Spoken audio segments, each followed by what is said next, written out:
going on, everybody? Hey, what's going on? What is up? Hi. Yo, yo,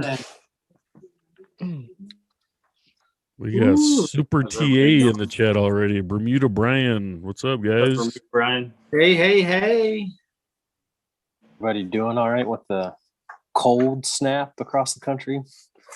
Ooh, colder than a witch's titty. Yeah. How is it down there, Cody? It's great. This morning it was 1 degree, and man, I really wanted to go make a snowman, but I don't go out unless it's 60, so no. But we're getting another snowfall tomorrow, like early into Wednesday, so it's gonna be great. But the good thing is, I got my lights on, I got my my water, and you all know previously I cleaned some stuff, so we're good to go. You got your pipes all insulated now? Oh yes. Cody, did I hear you clean your pipes out? Oh man, at least monthly. You got to. More fiber in your diet. Oh man, well, what do you say? You guys, we got enough in here to get this thing going? Yeah. I don't know who we all got in here. Lawn Radiance. Lawn Radiance, Bermuda Brian, what's going on? Andrew Schrader, Sunny Bermuda. What's up, Nice. everybody? What's going on? Roll in. Yeah, let's do this. All right, guys. Hey, welcome to episode 5 of Keep Off the Grass live cast. And tonight is going to be exciting. We're talking about seeding, and we're not talking about your partners over there, but we're talking about the grass. So pay attention, and it's going to be exciting and fun, and hopefully you learn something. So, and I believe we have an announcement. I don't know what it is. I'm sure I don't really know, so I'll let somebody handle that when that happens. But until then, I would say grab your glass and keep off the grass. Yeah. Yeah, buddy. Grab your can. Now, Olee, I don't know who wants to go first to talk about seeding or not. I'll leave it up to whoever thinks they're the seed master. The seed master. Nice. So who's seeding in the spring? Who is seeding the spring? Who's doing that? Yeah. What is spring seeding? Putting seed down in the In spring. the spring. Nice. Nailing it. All right, we're done. Yeah. See you guys later. Hey, thanks for coming out. Time for the Appreciate announcement. it. Let's do that. Yeah. Thanks for joining my TED Talk. I like it. Yeah. I know I am. I know Brent is, right? Brent, you're seeding this spring, aren't you? I am. I'm gonna be. You're going big. I'm gonna be seeding this spring. I got some new seed, and I mentioned it, in a couple episodes ago. We were talking about our plans, and I had mentioned it on my Instagram. But yeah, I'm going to kind of like, I guess you could say, aggressively seed this year. So my plan right now is to do an overseed in the spring and also in the fall, and kind of go there. So the plan is I'm gonna aerate, and I'm gonna seed, and I'm gonna see what happens. I've never done a spring seed before, and I figure, why not? What is your lawn now, Brent? It's turf type tall fescue. And what are you going to put in? The same. Okay. The same. I'm not doing anything. I'm not doing a different grass type, but yeah. I had purchased some, a new variety of seed. I had gotten some Mountain View seed, and I kind of want to see how much of that I can try to establish. I want to see if I can get some of that to really kind of, I don't know if it's going to take over per se, but really establish a good amount of that in my lawn, and kind of see where it goes. So my main thinking for doing that is I do have a couple places that are a little bit rough, especially in my backyard. And I had talked about this in my Instagram stories. I think I mentioned it on here, but one of the big things that I want to do is I have this spot where I had found some old, buried fence post footings, cement underneath. So I was having trouble growing grass in a couple places along my fence line. So I went over there and started poking around at it, and I found like blocks of cement basically under my lawn. It was under a couple inches of dirt. So I have no idea how long it's been there. But it's always kind of struggled to grow grass over in that area. And so I had dug those up, and it was just kind of too late. It was kind of too late to do anything with it by the time that I kind of got around to poking at it in the fall. So I'm interested to see, if that solves the problem or if I have some other issue there. But that was kind of the impetus, I guess you could say, for me being like, all right, you know what, I'm going to put some seed at it. I'm gonna throw some seed at it in the spring. And I thought, well, if I'm going to try something new and I want to try out this new seed, then might as well just do the whole yard. So, Right. I don't know. That's kind of where I'm at with it. Yeah. Brent, I mean, go ahead. I was even talking about spring seeding, it's like a 99% cool season grass problem. So it makes sense, with turf type fescue, that doesn't spread. I mean, Kentucky bluegrass is really the only one that'll kind of laterally spread of the cool season grasses. So, we have to keep putting seed in if we want to get the yard to kind of expand or to kind of fill in spots.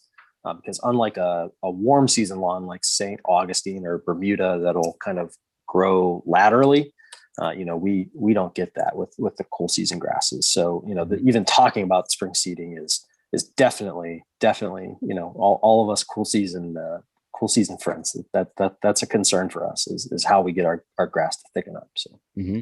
Yeah, Sonny Bermuda made a little joke in the chat. He said they don't have to overseed. He just feeds it nitrogen and it'll grow on. Yeah, right. Yeah, Sonny Bermuda, you could check out for the night, man. You're good. Have a good growing season.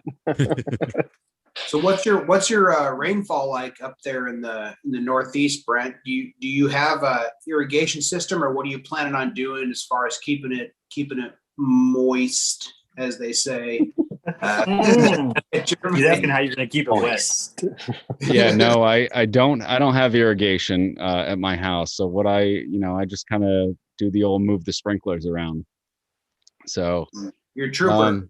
Yeah, and thankfully I have a manageable size yard. I only have 5,000 square feet. So for me, it's really not too terrible. I'm usually up pretty early in the morning and, go run and, getting the kids ready for school days and stuff like that. So, I usually just go out there and, set the sprinkler and, put a little timer on my phone, go move it after 10, 15 minutes, move it to a next spot and, just get a decent coverage in the morning and then, come back in the afternoon, when I get home from work and do it again. So, I know that hasn't been a problem with seeding in the past. Once it gets a little bit warmer and it starts kind of beating down, the sun starts beating down, especially planting in the fall, I have found that I've kind of gone at, tried to throw in like maybe even a third watering some days, depending on when I've seeded in the fall in the past, like how early I tried to start it or whatnot, but usually kind of going in the morning and then going in the evening with the sprinklers and just getting out there and moving it around. It's not too terrible. I'm usually done with it. If I have one running in the front yard, one running in the backyard, I'm usually done with it by, within an hour. So yeah. It's kind of a labor of love, but it's not manageable. Yeah. Those of us that don't have systems, it can be a bit of a process. Yeah. Timers on the phone and all that good stuff for sure. I'll tell you what, I was doing the same thing, and I went out to the local hardware store like Ace or whatever, and I just picked up one of the programmable timers, and that was a good game changer. Yeah. Yes, game changer. The first thing I was doing was turning it on, setting the phone timer. Then I went out and I bought this like little dial one where you just set it almost like a one you use for your oven. You just set the timer, and I set it for whatever it was. But then when I did my overseed, I was still working. And I'm like, this ain't gonna work. It was August, end of August, beginning of September. And I'm like, there's no way I can do this. Trying to do, the 3 to 4 times a day for like 8 to 10 minutes So I went out and invested in the programmable timer, and that was a game changer. I mean, they were maybe $50 for the one I got, because I think I got it on sale because it was into the season. But like $50, you can set your programs for 4 a.m. You know, the zones, whatever it is. I mean, that was definitely a good investment. So I would highly recommend that. Just a tip. I actually found the exact same thing at Walmart in like November, December for like $40. So I mean, it was almost half price. I mean, if you're not really in the season, you know, if you're in the off season, Walmart had that exact same thing. Clearance aisle. Yeah, exactly. It was. So that's your hot tip for the week. Damn, Olee's looking all HD. Look at that view on Olee. Right? Looks like you got a new camera. Man, nice. I got to spotlight that for a minute. Damn.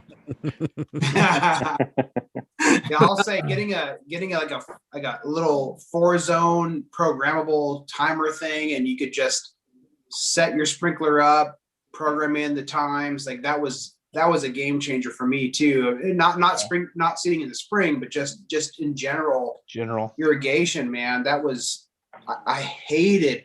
I would do it like, you know, an hour per zone, and I'd be picking up the sprinkler and moving it around, and shoot, I get home from work at like 6.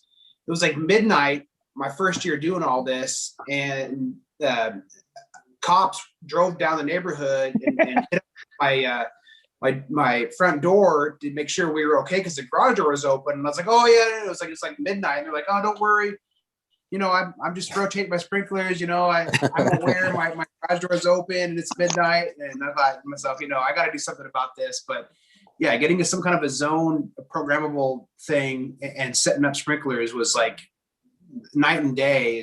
I mean, that's my least favorite part of lawn care stuff is irrigation. But having some kind of a system set up it's great.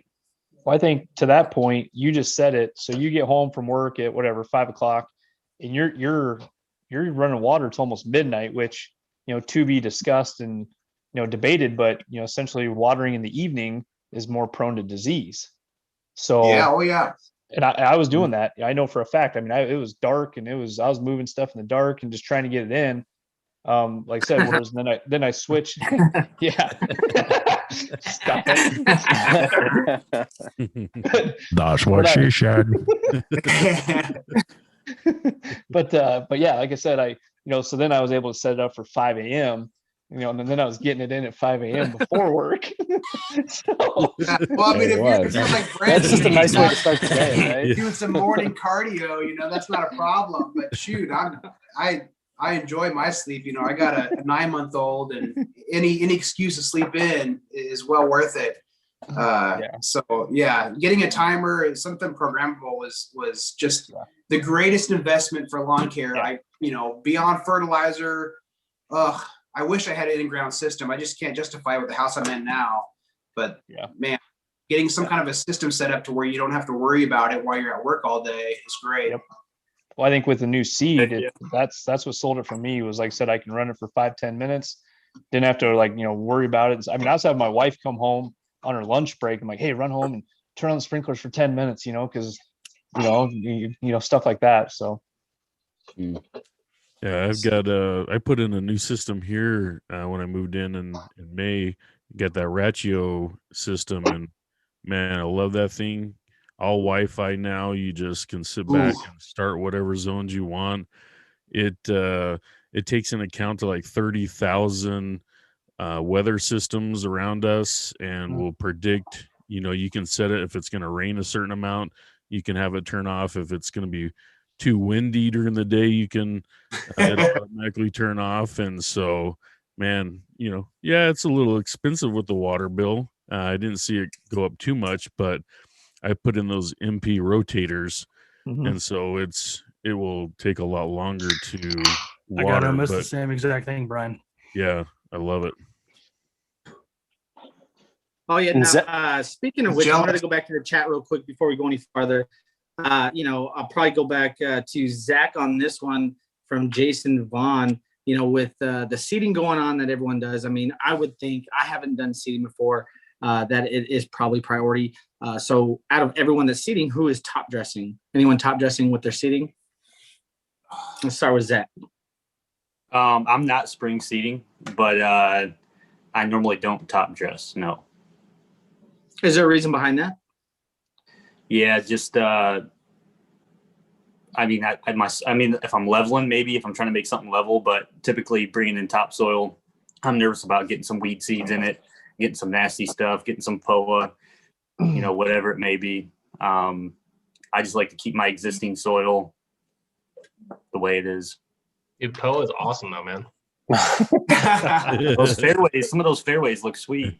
I need you guys to make the argument for top dressing so I can convince my wife to let me buy, some cubic feet I'm gonna top dress money on sand. Do sand. Yeah. Yeah, I'm gonna top dress about 1,800 square feet this spring, along with seeding.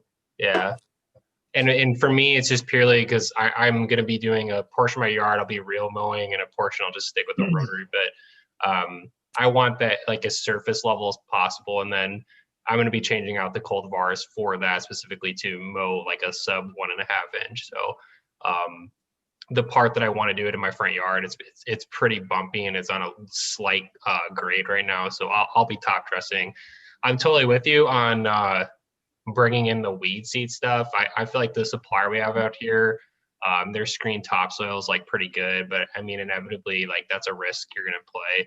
And POA, as you guys know in our chat, is a huge problem where I'm at. But I mean, to me, if you're gonna cut your height of cut like sub 2 inch and it's not in your lawn is not level, you're basically just gonna scalp your entire yard. Like you might as well just dethatch every single time you're mowing. Right. Yeah, I'm definitely bouncing around when I'm mowing. I got mostly tall fescue, and I can feel the mower bouncing around, but I cut tall in the summertime, so it's not an issue, but visually you can't really tell, but as I'm trying to lay my stripes down, you can definitely feel it there. So that's something like, if I can convince the wife to let me spend the money to get that, I think that would be something fun to do one of these years. Yeah, it's not cheap. I mean, I would personally, like, especially if it's going to be your first time doing it, I'd try to like focus on a good, just like square portion, maybe like in your front yard or backyard, and just do it once before you, because I mean, literally, like, depending on how much you want to, I mean, it could run you thousands of dollars just on the screen topsoil alone and whatever else you need to put on top of it. So I'd play with it a little bit first and then maybe go all out on a second time. Yeah, Bill, with our heavy clay soil too, we could start thinking about like a sand cap too, where you aerate your yard and then spread sand to start to break up that soil structure that we have. That, like I said, like last episode we talked about, my organic matter is over 5% and my CEC is at 22, which is really high for both. And that's where you actually have to start thinking about changing the soil structure at that point if you want to get decent results, or if you want to start doing like the super advanced real mowing that helps with leveling that sort of stuff too. But I did a little area of dormant seeding just because it came in thin when I overseeded this fall.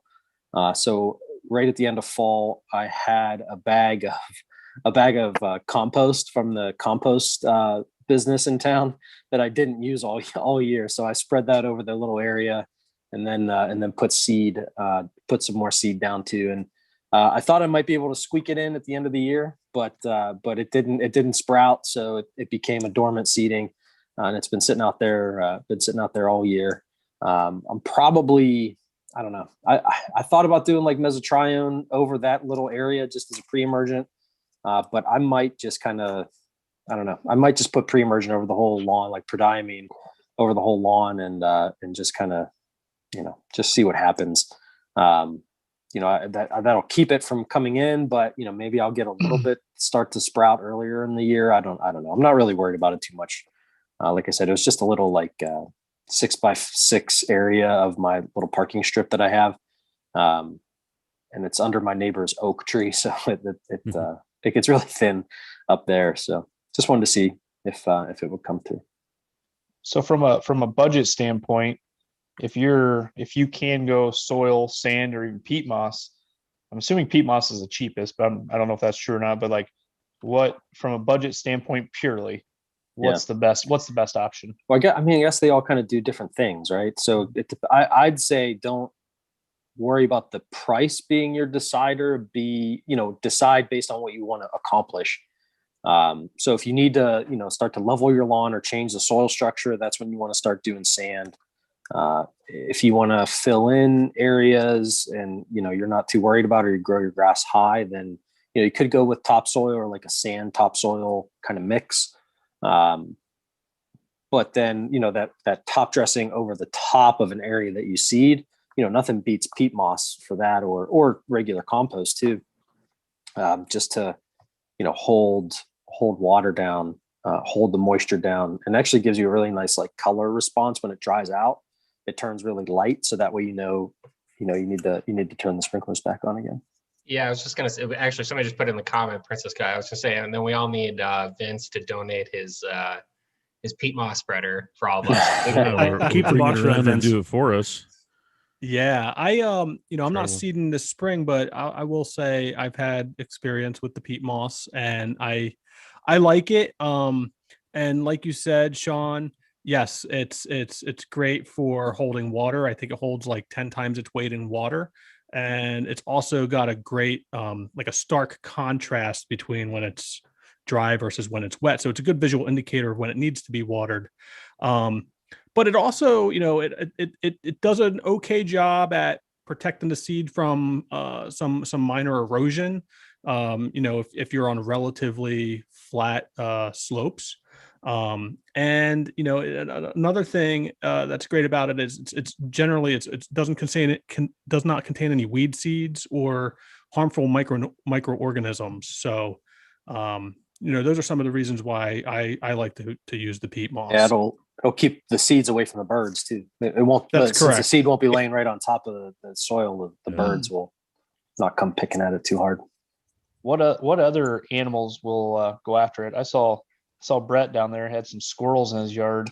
I was just curious, like, do squirrels do it? And I know birds do, but like, what else will chipmunks will get in there? I had an issue with chipmunks on my my fall overseed.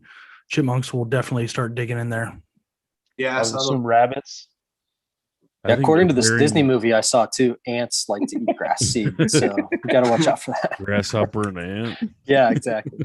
I have a lot of rabbits at my house. I never had an issue with rabbits while I was overseeding, but I have a spot that I seeded. It was bare dirt that I cannot keep rabbits off of it. They will scalp it down to the crown daily. That's something that I can't keep them out. I know, a few people in here. Justin had the same issue. I tried all kinds of stuff and I cannot stop the rabbits. So I'm not going to be overseeding in spring this year, even though I have another flower pot that I am going to, sorry, not a flower pot, a large flower garden that I'm getting rid of and overseeding, but I'm not going to do it this spring for that reason. Yeah, I think the squirrels just like to bury their nuts. So I like he's got to get like a 22 and take a day off work and just take a few shots or something. I don't know. Man, I came real close, but I got a bunch of houses around me. But I went out and bought a slingshot with a bunch of ball bearing beads. I was going to drop them with that. I never hit a single one of them. Well, we know who to not follow in an apocalypse scenario. You won't be hunting a small game. Grass doctor says peat moss can lower pH. Yeah. Uh-oh. Yes, it can. Oh. What about debate that? I got some chemistry right here. Hey, Andy, Princess Cut said that you guys maybe have a lot of possums over there in Illinois in that area. I haven't seen a whole lot of them. I see a lot of coyotes. So a lot of the slower moving animals don't make it very long around here with all the forest preserves we have around us. But those rabbits, they're everywhere. Yeah.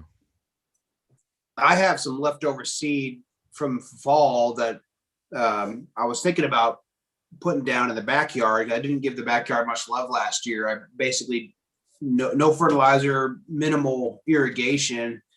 And it limped its way through, but I thought to myself, I could overseed in the springtime, and just really put the seed down and maybe get the garden weasel out and really kind of rough up the soil and everything like that.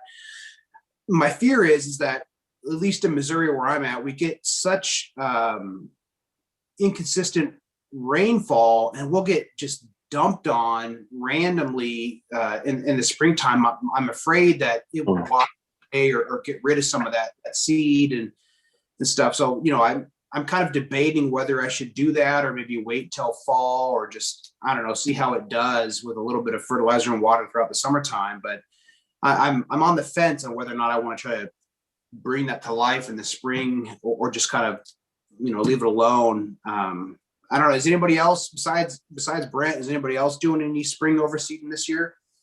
Olee. Yes, sir. Olee. What's your game plan, my man? Well, I've got a designated area, 4,000 square feet. That's going to be not overseeded, but will be spring seeded, from bare dirt. And working with Earthworks on that. They're 333 with mycorrhiza. Honestly, just sold my top dresser Monday. So I won't be doing any more compost top dressing or peat moss or any of that top dressing.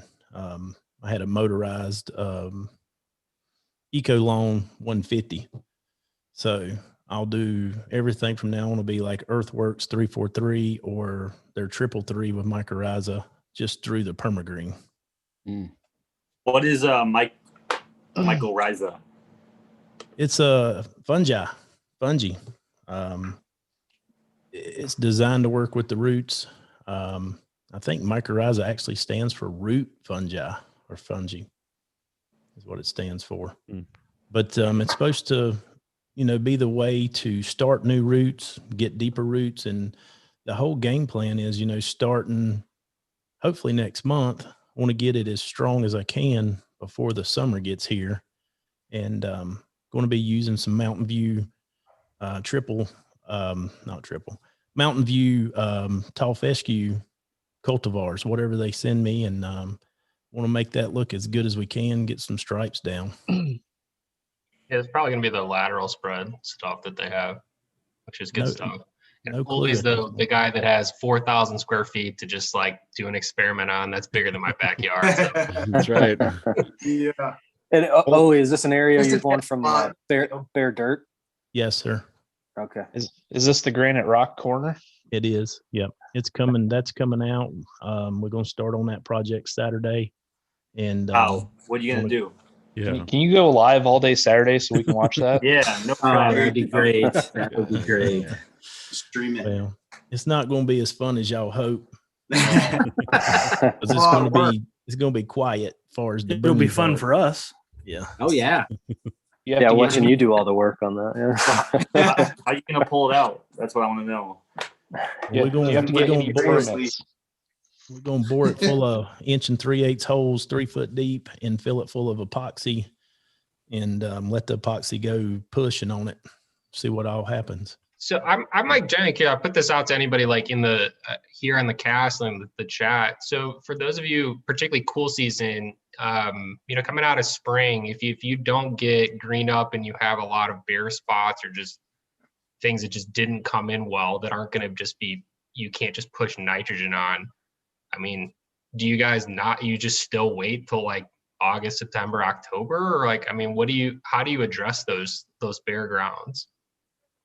I'll probably got a lot of dog spots. I think I've said it before. My dog has some kind of crazy urine nitrogen stuff on there, like all these spots. So I'll probably be digging and raking up those areas and just throwing some seed down with top dressing on it. It's not gonna be a big project, but just a few spots here and there. Yeah. And I think that makes sense if you're spotting, like use like a Turfman product, or, you can get out your little handheld garden weasel and do those with your hand and whatnot. Right. But if you're going to do, let's just say 4,000 square foot, that's different. That's a different story for touching up in the spring. Yeah, I mean, I think it's going to be really interesting for folks. All over the country here. I mean, this winter is, it's brutal. And I know like where we're at, I mean, we've had over 25 inches of snow. I mean, that grass ain't going to come up in the spring. I mean, it's going to, but it's going to be thin in a lot of spots. So I'm just kind of curious what people are going to do. I had a urine spot that I tried to overseed last year, and I made a fun little video about it, but it didn't really pop as much as I expected. I think maybe I waited too late into the fall and it got cold. So, if it doesn't really, thicken up when spring hits, I'm definitely going to try to keep my pre-emergent away from that spot. That way, if I need to throw some seed down and set the sprinklers up and give it some irrigation to kind of bring it back to life, I can. But again, it's just a matter of how do they look and what kind of work needs to be done in those little spots. But yeah, I mean, if we're talking about thousands of square feet, that's a whole different story for sure. Yeah. Yeah. And I really, I don't really believe in spring seeding too much. And I know I said I'm trying a dormant area just to try it out. But the one exception I will say is if you got some sort of like work that you did over the winter, like Olee has with his rock area that you want to just try to get grass going, that's worth it then. But in most cases, I'm going to say that it's not worth spring seeding, just because for me, and especially my location, we have so much crabgrass pressure, and especially with my neighbors that, don't take the best care of their lawns. Not that they're terrible, but the one neighbor I have is a pretty weedy yard. So I have to keep all that out of my yard. So my focus in the spring is to get that pre-emergent down and to do whatever I can to stop the weeds from coming in, especially the grassy weeds. So, in the spring, you get the spring flush, and, it might be a little tough this year because of how cold it's been and how much snow, but I have faith that the grass knows what it's doing. And once the soil temperatures start to warm up, they'll start to flush out, and, we'll get the big growth so much that, it's clogging our mower deck and leaving the green streaks and stains on our driveways and sidewalks. Right. Yeah. So I, like 2 years ago at my old house, we had to tear up the driveway and the sidewalk, and they had a backhoe on my front yard just digging, and we had to redo some water lines underneath. And so that we did that in fall. I'm talking like November, maybe even December. So I just kind of got all the dirt on there and I let it settle all winter long. And I went out there early spring and I was out there just trying to rake it and level it the best I could. So that forced me into a spring seed. And honestly, I was very successful. It came in well, looked good. So, I didn't have any it looked horrible and whatnot. I thought it actually went really, really well. But like I said, I was forced to do that because my entire boulevard was dirt. Right. So yeah. Sean, have you ever tried spring seeding? Have you ever done it? I did it 1 year here, and it was when I wasn't really it was when we first moved into the house and I was trying to get some grass going. But, I had better luck getting the grass to respond to even just doing like the Scott's 4-step program when I first moved in with, the pre-emergent and fertilizer as step one to really get the growth of the good grass going and to kind of get that pre-emergent barrier down to stop the weeds. And then a couple more kind of feedings throughout the year, and then a big fall fertilization for the next year. And then that's when I really got to see the good results with the grass. And then, the next year I started doing the overseeding at the end of the year and the aerating and, the big kind of lawn projects that we do. And now, now the lawn's looking pretty good, aside from a couple bare spots that I have and fighting some, Dallas grass pressure that I get to. But, that's my take on, it can work. And especially, like I said, if you have an area that you did work on that you want to get grass going into, that's definitely try it. But, for general kind of, general homeowner DIY, my thought process is get the pre-emergent down, get fertilizers down to get the good grass growing and stop the weeds, and then address the overseeding in the fall when you do the aeration. That's for cold season lawns. Well, I think like what Brent's going to do, I mean, he's going to do a spring and a fall. So, I mean, if you got a patchy yard, you do it in the spring. Yeah, I got a question about that, Brent. So you said you're going to aerate in the spring and then seed. Are you going to aerate in the fall on top of that same stuff that you seeded and then seed again? Yeah, that's my plan. Because I want to try to get as much of this new seed growing in as possible. And I think I've talked about this before, but like I've never killed off my lawn. I've never gone through it and totally done a full renovation. And so I kind of want to get as close to a reset as I can with it without killing everything off. So I'm going to try that. Basically, that's what I'm trying this year is I kind of want to try to reset as much as I can and, try to get as much of this new seed growing throughout the course of this year without killing everything off. And, depending on how successful I am, I mean, we'll go from there. I mean, I'm looking at it in terms of like, okay, it's a relatively small investment. I spent, whatever, $100 on seed. And I mean, that's a 50-pound bag of seed, like I'm certainly not even going to use it all, but like 5,000 square feet. Yeah. Yeah, exactly. So, I mean, I have plenty to mess with if I get to a point where at the end of the season, at the end of this year, if I go, all right, you know what, I'm really not happy with it. And maybe come the fall, I look at it and I go, you know what, maybe it's time to just kill it all off and then maybe do a full renovation. Then I have the seed to do it too. So, I mean, for me, it's like, all right, it's kind of a minimal investment to be like, all right, I bought $100 worth of seed and let me see where it goes, So that's kind of my thinking is I kind of want to try to reset it as much as possible. And with doing the aeration and the spring seeding, how are you approaching weed control for the spring and into the summer? Yeah. So I'm going to use tenacity when I overseed. And I only ever used it this past fall. I had a section of my yard that I did kind of like level out in the front. I had put pictures on Instagram of that.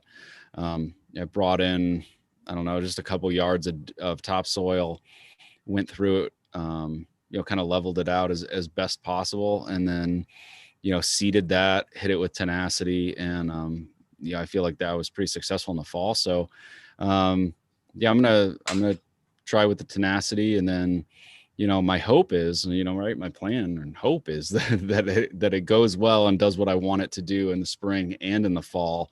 And then next year I'll be able to, to not do anything in the springtime, except hit it with the prodiamine and then kind of, so I'll switch up the pre-emergence, theoretically in 2022 and then, kind of see where things go. So that's kind of what the plan is. I mean, you guys tell me, like, you guys, and I've said it before, you guys know more than I do. So what do you think? Or anybody in the chat? I mean, like, yeah, I think it's a good plan, Brent. I mean, I think what I wanted to say was, I mean, if you want to do spring seeding, have at it. There's just a little bit more work involved, especially here in the Northeast where you and I are, Brent. So like I was saying in our little group chat that we have, as we're coming into spring and then, eventually the summer months, right?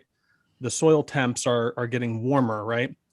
So when you throw down, depending on your timing, April, May, you got to wait a good, 30 days before you've got some pretty good establishment of turf. Then you're coming into the summer months and the summer heat, right? So your next battle is water, right? Keeping everything watered, keeping everything, it's all baby grass, right? So you got to take extra care of it, right? Yep. And that summer heat, is going to be a lot of stress on that. So, and then with the opposite side of things in the fall, the temps are falling, you're coming out of summer heat and, you've got a good length of time where the soil temps are in that party zone for, that germination. So you get you have a little bit of an easier time, here in the Northeast, at least with that overseeding in the fall. And you also get, the morning dew in the fall, like every single morning, plenty of water. We get pretty good, amount of rainfall in the fall up here in the Northeast. And, I think it's just you're hedging your bets, right? I think you have a better chance of, a successful fall overseeding here in the Northeast and with less effort, right? Whereas you can certainly do the spring overseed, but it's just going to be a little bit more effort and a little bit more care, right? So yeah, and that's kind of the thing is like I'm going into it kind of knowing that it's going to be a labor of love, and I'm going to be out there like making sure that I'm watering the crap out of it, because I'm not going to have like I would imagine. I mean, just looking at the cycle of like plant cycle and how plants grow, I'm not going to have super great root establishment on a spring seed, unless I'm really on top of making sure that the ground stays moist. And so are you going to use it? Yeah. Push it.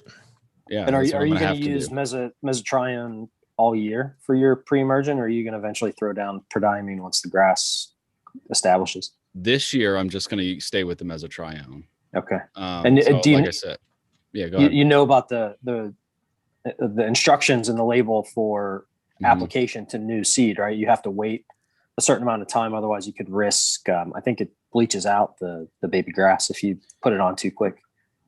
Yeah, so you can apply it with at the point of overseed, and then I want to say you've got to wait after germination. It's I like could the third go or fourth. get the bottle and look It's at like it, but I have it. Yeah. To say it's like the third or fourth mow, mow. or 30 days or something like that. I think it's at least a solid 4 to 6 weeks until you can apply it again. Yeah. I wonder if that point, something like dithiopyr might be a good pre-emergent option, because then anything that does pop up as the baby grass is popping up, the dithiopyr may have some post-emergent effect on that, but then also give you the pre-emergent barrier after that too. Yeah. Once the grass is established, right. Or you get a couple mows on it. Yeah, and I mean, listen, I'm not necessarily married to the idea of just sticking with the tenacity. I mean, it's I have some because like I said, I had bought it in the fall. So I mean, I have some, and I know you can spray it when you're seeding, and so I'm going to do that. But I mean, after establishment, kind of like going then into like those late spring, kind of early summer application. I mean, I'm open to getting something else and putting that down as well, because I do know that you kind of need to switch it up, and I don't think that the application rate that I'm talking about or the size that I have is really going to do too much, because my understanding, at least, and I'm relatively new, I mean, to pre-emergence in terms of like, I've only been doing pre-emergent for a couple of years, right? And I've been in my house for a dozen. So right. Just in terms of that, I know that you kind of do need to cycle them. So that's kind of, I think you'll be okay. So a couple years back when we first moved into my property, I had no idea what I was doing. Our lawn was new sod laid down on a new development with probably an inch or two at most of topsoil that just plopped on some sod, and then it sat on the market for 6 months. Nobody did anything to it. We bought the house, came in, springtime hit, the lawn was dying off. I had no irrigation, no fertilizer, didn't know what I was doing. I was watching YouTube videos trying to learn as I went, but it was just dying off. By that fall, I had bare spots all over the yard with small patches of fescue. That's all that survived, was little patches of fescue. All the bluegrass or whatever the hell else was in the sod they laid down was toast. And I bought some Seed Superstore tall fescue, got some tenacity fertilizer, and put that down in the fall, and it did great. I mean, I think if you put the seed down, you get some of the peat moss or whatever to keep the birds and other things from eating it and from washing away with the rain, whatever you may get in the fall or the spring. You put that tenacity down. I mean, maybe you'll slow down the growth of the grass a little bit. Maybe some of your grass seed will look a little bit whitish. But if you don't, as long as you don't put down too much, the chlorophyll will come in. I mean, with tall fescue, it takes a long time to germinate relative to ryegrass or even bluegrass. I think you'll be okay. I mean, it doesn't sound like you're working with huge bare spots of just bare dirt, you got a pretty good lawn already to start off with. So you're just kind of more filling it in, thickening it up.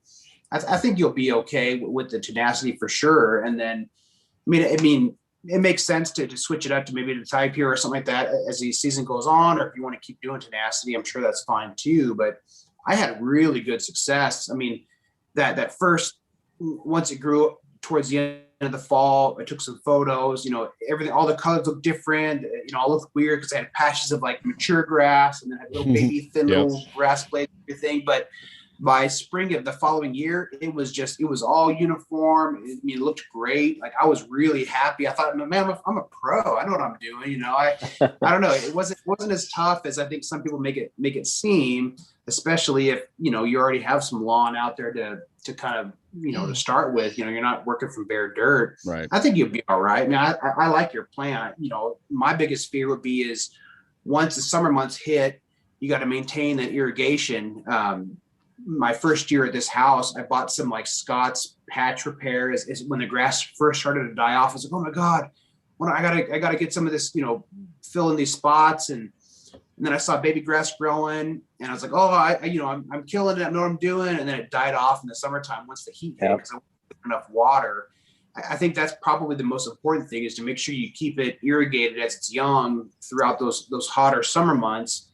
And then once fall comes around, overseed again, do your thing. And I think you'll be set. Yeah. Yeah. Brent, I didn't mean to say that. Oh, go ahead. No, I just wanted to say that I don't wish you, I don't want to see you fail in what you're doing. I just want to make sure, that you're thinking through, everything and can get, actually considering, everything that there is to think about in the plan. It sounds like you're there. And, like Bill said, you have a pretty good lawn to start. So, we should hopefully get some good results this spring. And then, this fall is the perfect time to fix up anything. That's the hope. I mean, I do have a well-established lawn and, like I said, it's all tall fescue grass. I mean, that's what was here, when I moved in, and I've done, fall overseeding, plenty of times. So, I mean, it's a well enough established, tall fescue lawn. There's a couple bare spots, but that's going to be, I think, easily remedied. I'll just get, one bundle of peat moss and, I'll drive down to Vince's and use his new Landsy peat moss roller. I'll borrow it, come home with it. With this episode being spring seeding, people see, I'm getting the vibe that most of you guys kind of are anti-spring seeding.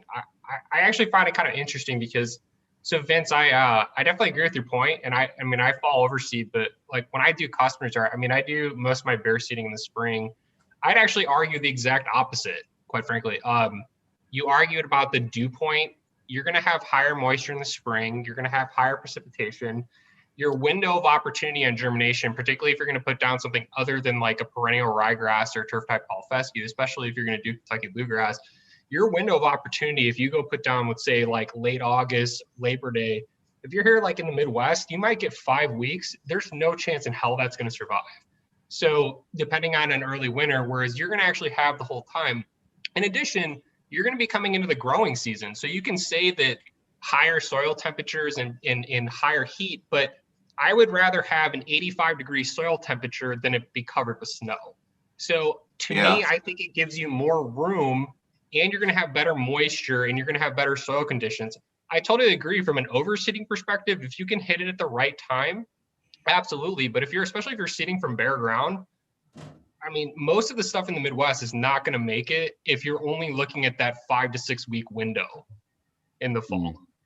Yeah, I agree. I mean, I agree. And I that's my perspective is more from just my experience here in the Northeast. So we've got a much longer fall period before it becomes, winter and snows. I mean, last year I was mowing until December, right? Yeah, we were mowing until December. So, I mean, we can go a much, much longer period. I can start a renovation in like mid-August and have full established grass by Halloween and it matures completely before before we come into the winter if you months. seed in April and it matures by June? I'm not saying that that's not a bad thing. I'm just saying it just takes more. You're coming into that. And I'm not trying to. I mean, I like genuinely not like argue. I'm just actually curious because to me, I'd rather it mature by June and then hit into its growing season, and then by the time the winter comes and it's going to go dormant, I'd rather it have matured for 6 months than only have 6 weeks under its belt. So I'm genuinely curious, how you view that. My big thing is just I'm so lazy. I don't want to bust out my DIY irrigation system until we hit the heat of the summer months. I think seeding in the spring is a great idea, especially if you already have, a good lawn or good enough to begin with. And, then you're mowing and you can just pick up weeds as you're cutting the grass, here and there. I'm not super worried about that. I'm just trying to save money on the water is all I'm thinking about. Yeah, like I said too, with the dew point. The dew point really is how you keep it wet. You know what I'm saying? But that dew point is really Mother Nature can just treat you with that dew point. And I mean, it doesn't matter how humid it is, you can use that for your advantage. Right. Yeah. And like I said too, if you are starting from like a bare area where you did work or have a bare lawn, then that's one thing. But, my consideration and my situation is to avoid the weed pressure. And that's why I focus in the spring on getting the pre-emergent down and not necessarily worrying about putting grass down to avoid the pre-emergent. Yeah, so I feel like we're talking about two different things though. When we say spring seeding, are we talking about overseeding in the spring or are we talking seeding from bare ground? Because those are two very different things in the approach to it. Yeah. I totally agree with you on what you guys are saying. I don't think, especially if you're going to put down, I know like a lot of people in the chat have talked about like Blue Bank and some other things. I mean, I would rather put that down in anywhere north of the Mason-Dixon. I'd rather put that down in mid-April than put that down in mid-September. That's what I did for my lawn. I did that last April and it turned out perfect. You just got to keep watering it. Right. Like someone said before, the roots are so shallow that, the heat would scorch it up, but I had to keep watering it, but my lawn turned out perfect, and my concern was doing that in the fall, the Kentucky bluegrass not maturing fast enough and then surviving through the winter, with like tiny little roots. So, but I had 100% success in spring and I'm doing it again this year. Yeah. And so sorry, Andy, I cut you off. Sorry. Hey, Brett, the good thing is, don't you have some organics you're putting down? Some stuff you can get into the soil? I do. Yeah. So, I mean, that aeration is going to be ideal.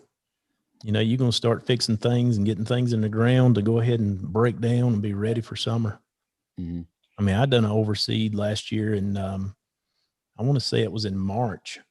And in my field beside of here, that was real spotty. And I took and core plugged the shit out of it. I mean, I tore it up and put down some grass seed and went real heavy with the earthwork stuff. Man, it turned out phenomenal. And I mean, so Olee, for what you're doing, I mean, do you have irrigation in that spot that you're going to? I don't in that spot. I do not, but I will keep water on it. Yeah. And see on that spot, once I get it filled in, leveled, looking nice, the way I want it, I will put the grass seed down on top of the dirt. I'll put the earthworks down on top of the dirt, and then I'll go over it with my aerator, which goes in and shakes. And then all that'll get rolled into the ground. Right. So, but like Mark's saying, we are talking two different things. Like some of us are doing a spring seeding because we're thin. Some of us is like me, I'm doing a bare. But any spots that I have this thin will get touched up, so.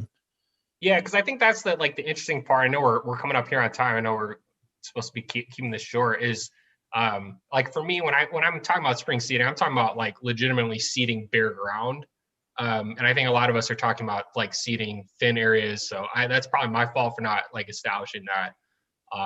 Cause I see it on bare ground in the spring any day over fall, but I agree. I mean, I think with the weed pressure in particular, here again in cool season, I think being able to put down pre-emergent in the spring is more beneficial. I mean, it is what it is. I still do both, but I totally understand the logic. But don't forget about tenacity while you're seeding. Don't forget about tenacity. Mm-hmm. Yeah, that's good clarification, Marcus.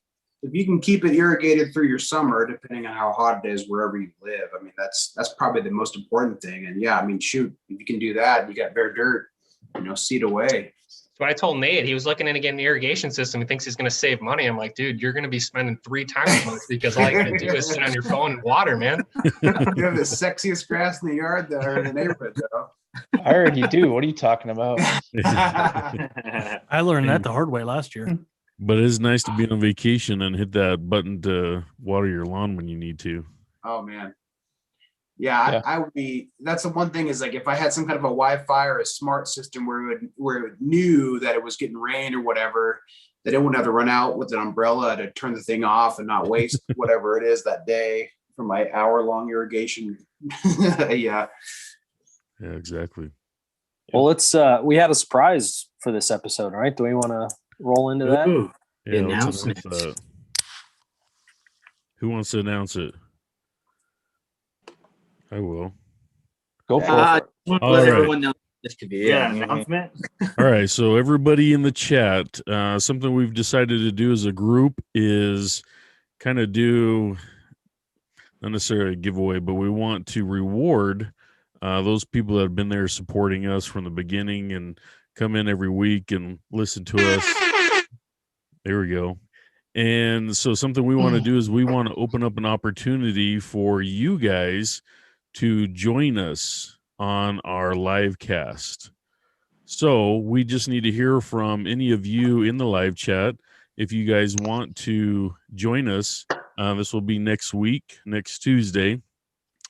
If you guys want to join us, type me in the chat. You guys can come jump on camera and get on mic and shoot the bull with us and talk grass and lawns and whatever we have coming up on our topic for next week. So, and we'll drink. Yeah, have your drink going. Have a drink. Yeah, so just go ahead and put that in the chat. Just type in me, and we'll wait. We got something else I think to go on right now while the chat catches up, so we can turn the time over to that. The next thing. Yeah. Right now.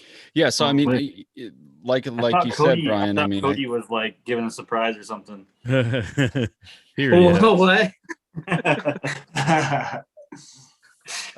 Yeah. I mean, I think that's a great thing that we decided to do. So I mean, if you've been in the chat and you've been here the last couple of weeks, or even if it's your first night and you're interested in coming on and kind of BS, and what we're gonna do is we're gonna take whoever's interested and we're going to draw a name, and, then we'll get you on next week and get you set up, kind of like join the crew and, sit here and kind of BS and talk with us. And I had mentioned on my Instagram, I have a giveaway that I'm doing. I wanted to announce it tonight since we're talking about seeds. So after I bought my seed, I reached out to Mountain View Seeds, and they sent out, really awesome giveaway for me to do. So I'll post it immediately after the show. I'll post it on my Instagram. The rules are going to be like any other Instagram giveaway, right? Follow Mountain View Seeds, follow me, tag 3 friends in the comments. And what they sent out is they sent out a hat like the one I'm wearing right now. And then they also sent out a rain gauge, which is pretty great. I think because of the virtual background, it's probably not going to show up. So, go check my page. But the thing that I think is really cool that they did with this is they sent out 2 different bags of seed for me to give away as well. So the first one that they sent is a PRG blend. So it's got the lateral spread blend. So it's got the Home Run LS, the Slider LS, and the Slugger 3GL. And that's the first one. So that's a 5-pound bag of perennial ryegrass. And then they also sent me, and I will send to you, the giveaway winner, another 5-pound bag of Kentucky bluegrass, and that's the 365 SS cultivar. So two really awesome 5-pound bags of seed from Mountain View Seeds, a hat, and a rain gauge. That's going to be the first prize.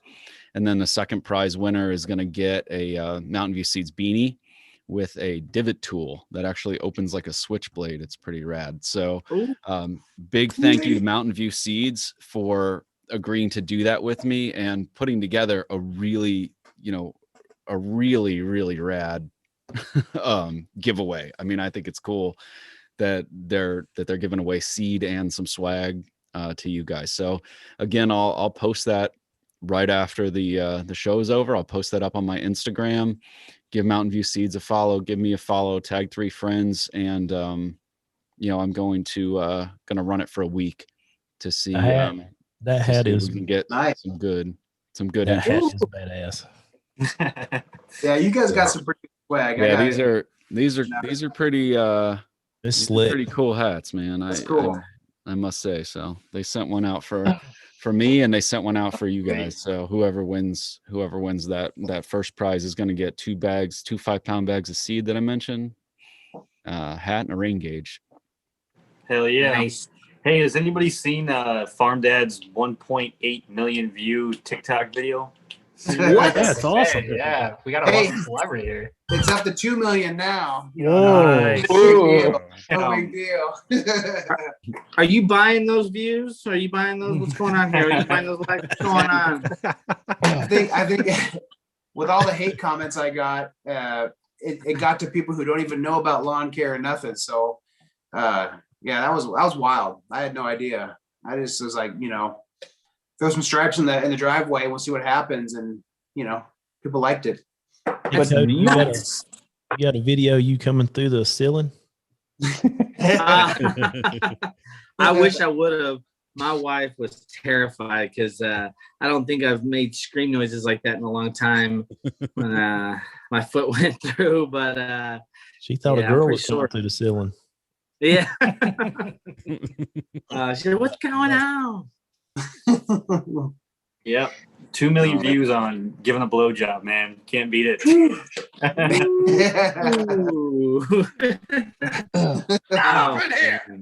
Hey, but did you drive? Did I see that right? Did you drive on your driveway before you did those stripes? Some of us come home from work at 5:30 in the afternoon in the middle of the snow, and we don't get out to the next morning to actually blow. So yes, that was me. That was me. Yeah, they gave you hell about that on TikTok. I'll tell you what, man. That's the one thing I learned living in Pittsburgh that I am actually able to translate to living out here in St. Louis is you got to get out in the driveway before any cars get on to get the good clear of the snow. Otherwise, you get those packed down tire tracks. No. My only thought was you had time to set up your camera. You didn't have time to park and do it.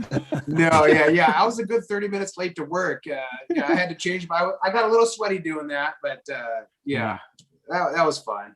It's coming from the guy that washes his truck when it's like -17 out. Hey, bring it home, park it in the garage. Drive over the snow to park in the garage, right? Oh, God, it's so cold right now, you guys. It's crazy.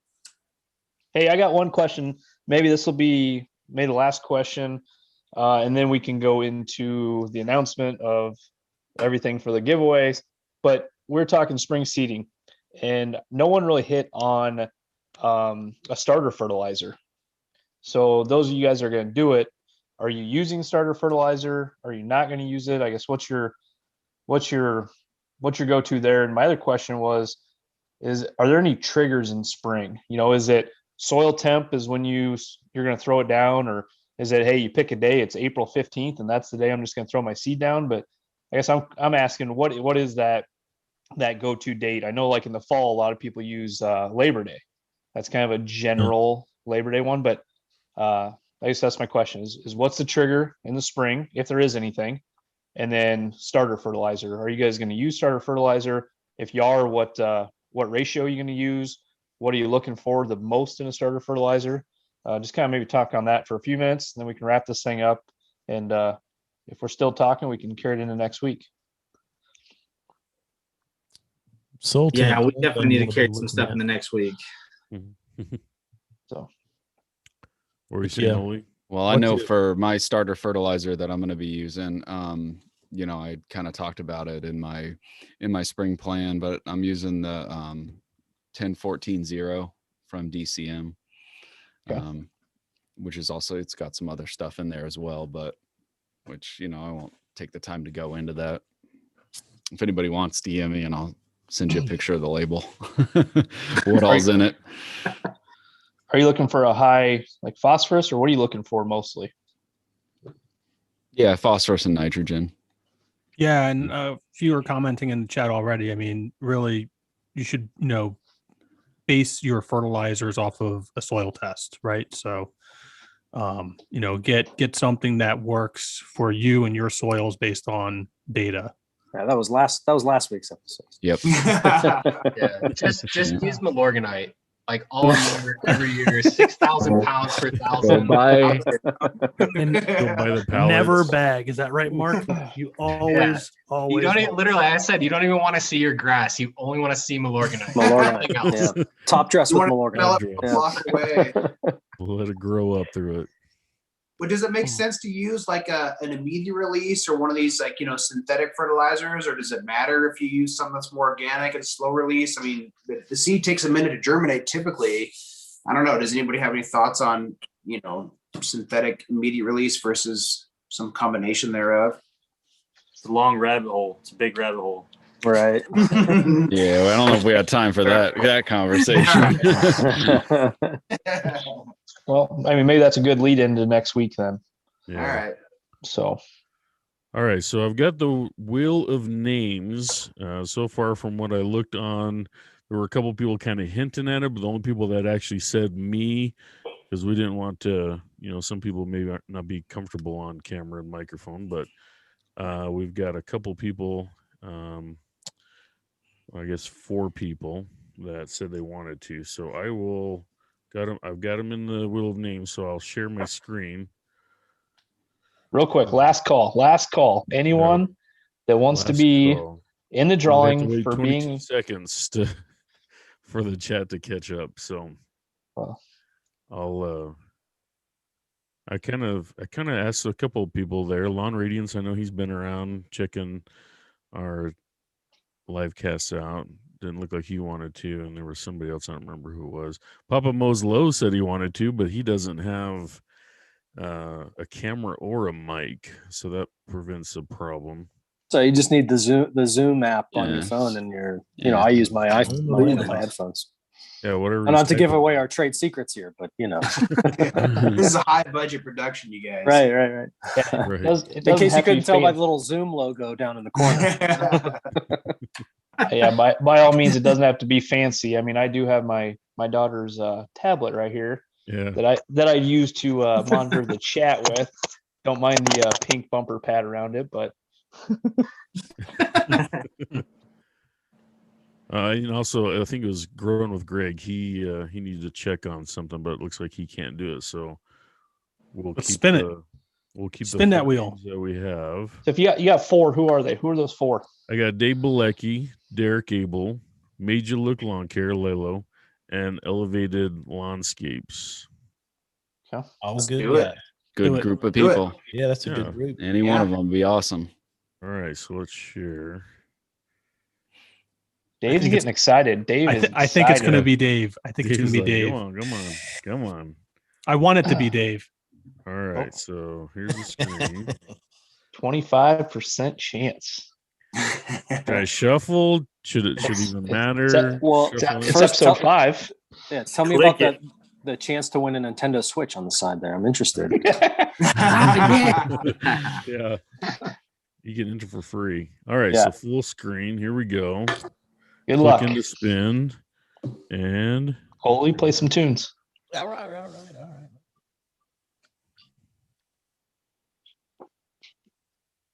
Hey, Lalo. All right, we got Lalo. Hey, that's pretty good. So we will talk to him, get him all set up so he can join our chat next week. Awesome. All right. Well, we're doing it again, no? This one doesn't count. Yep. Right. We're not having two. Sorry, Dave. Maybe we Sorry, can do Dave. that next time. Maybe Maybe next can time. be next Next week. week. Yep. Wah, wah, wah. I'll send you a sticker. All right. So sure. There we go. All right, Cody, you want to wrap her up? All right, guys, that is it. Hey, everyone watching, we appreciate you tonight, and I hope everyone's staying safe and warm and has electricity. Think of all the ones that are out there that don't have all that stuff. So I was there just 2 hours ago. So, but hey, I hope you guys had fun and learned a little bit. I know there's a whole bunch more that may go into next episode. I know I wanted to even ask some questions because I've never overseeded, but that's cool. But hey, let's grab a glass one more time and keep off fast. And you guys have a great night.